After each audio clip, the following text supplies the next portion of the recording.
Have you or someone you care about ever been told you have diabetes or prediabetes and immediately felt fear? Many people think, this is it. I'm gonna lose my eyesight. I'm gonna lose a foot. I'm headed for dialysis. Today, I wanna talk about type 2 diabetes, what it really is, why it happens, and most importantly, what you can do to take control of it. Because despite what many people believe, diabetes is not a death sentence. You can absolutely be the captain of your own ship and steer your health in a better direction. It's the channel dedicated to health, fitness, longevity, and aquatic adventures for folks over 40. Welcome back to Motion Over Medicine with your host, PA Eric.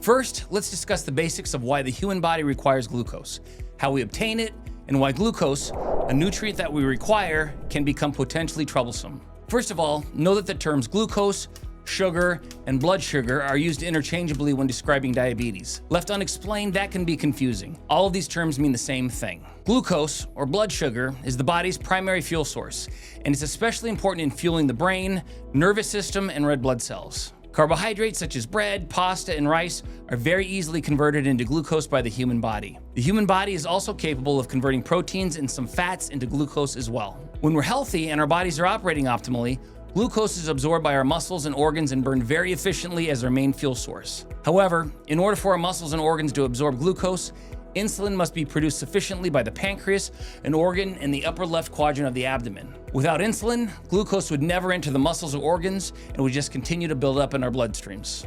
There are two major types of diabetes.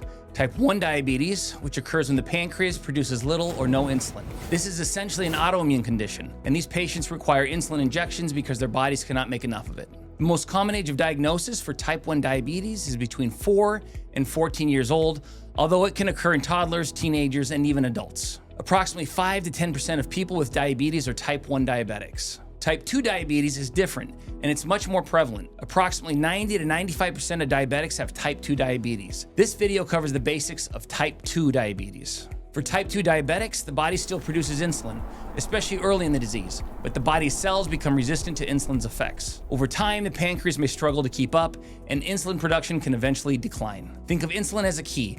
Its job is to unlock the door of your cells so sugar can move from the bloodstream into the muscles and organs where it can be used for energy. When insulin isn't working properly, or there isn't enough of it, sugar begins building up in the bloodstream.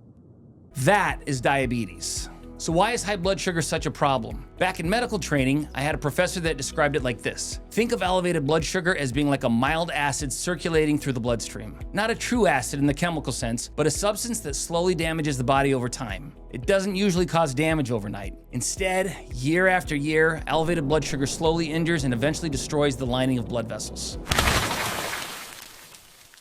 The smallest blood vessels are often affected first. That's why diabetes commonly causes problems with the organs that have small blood vessels, such as your eyes, kidneys, and nerves. Men, you might experience erectile dysfunction before you even know you have elevated blood sugar. Over time, it can also accelerate heart disease, stroke, poor circulation, and can cause wound healing problems. But here's the good news. Hey, it's Eric with Motion Over Medicine. Just a shout out to the sponsor of today's video. When you're craving food that actually loves you back, there's one place in town that checks every box.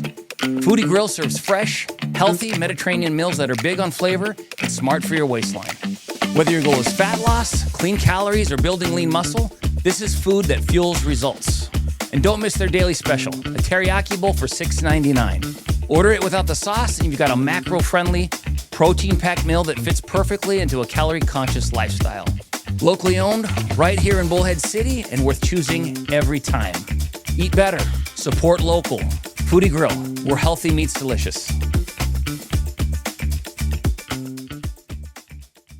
Here's the good news. The damage from diabetes is not inevitable. The better your blood sugar control, the lower your risk of complications. So what can you do besides taking medication? First, manage your weight. Even modest weight loss can significantly improve insulin sensitivity. Many people are surprised to learn that losing just 5 to 10% of their body weight can make a measurable difference in blood sugar control. Second, stay or become physically active. Your muscles are one of the largest consumers of glucose in the body. When you exercise, your muscles pull sugar out of the bloodstream and use it for fuel. You don't have to become a marathon runner. Just a daily walk, resistance training like weight training, cycling, swimming, or any activity you enjoy can make a tremendous difference. Third, improve your nutrition. Focus on lean proteins, vegetables, fruits, high fiber foods, and healthy fats. Reduce highly processed foods, sugary drinks, desserts, and excessive refined carbohydrates. The goal isn't perfection. The goal is consistency. Fourth, monitor your numbers. The two important numbers to monitor for diabetes are your fasting blood glucose and your HbA1c. Know your fasting blood glucose, which can easily be performed with a quick test while visiting your primary or urgent care provider. Also, you can purchase a glucometer rather inexpensively at your local pharmacy. Your fasting glucose is a test that can be determined with a drop of blood from your finger, which is why you might see a diabetic pricking their finger, then applying a test strip to the resulting blood drop. Some patients wear a small round monitor on the back of their upper arm, which is a somewhat newer device called a continuous glucose monitor. Depending on the severity of their disease, some diabetics may need to check their blood sugar up to 10 times per day, pricking their finger each time, which is why a continuous blood glucose monitor is so convenient for these patients. Also, know your HbA1c. Your HbA1c, abbreviated sometimes to just A1c, is a standard lab test that is an indication of what your average blood glucose has been over the last 90 to 120 days. Typically, this lab test will be ordered by your primary care provider when he or she is ordering standard labs for your general health. So, know your fasting blood glucose and have your HbA1c taken at least once every 6 months. Track your progress over time. What gets measured gets managed. Fifth, prioritize sleep and stress management. Poor sleep and chronic stress can raise blood sugar levels and worsen insulin resistance. These are often overlooked, but incredibly important pieces of the puzzle. Now, here's the message I really want you to remember. Many people think diabetes means their future is already written. It isn't. I've seen patients dramatically improve their blood sugar. I've seen people reduce medications.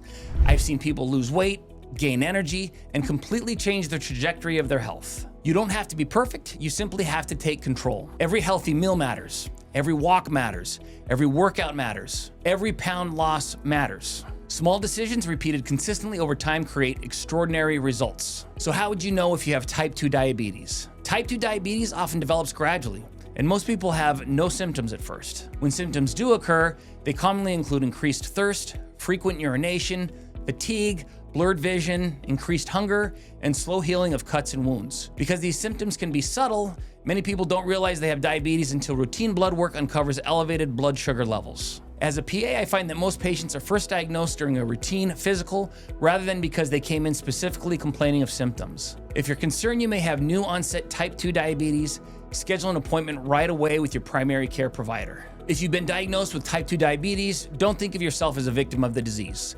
Think of yourself as the captain of the ship. The course may need adjustment, the weather may not always cooperate, but you still control the direction you're headed. And with the right habits, support, and medical care, you can live a long, active, healthy life. My mission in creating this YouTube channel was to bring valuable information and entertainment to my followers and patients watching from the lobby of their medical clinic. Please let me know in the comments if there is a health or fitness topic you would like me to cover. I do take your suggestions into consideration when deciding on the subject of my next video. In the meantime, please follow, like, and share this video with someone you think would benefit from this information. Thanks for watching, and I'll see you in the next video.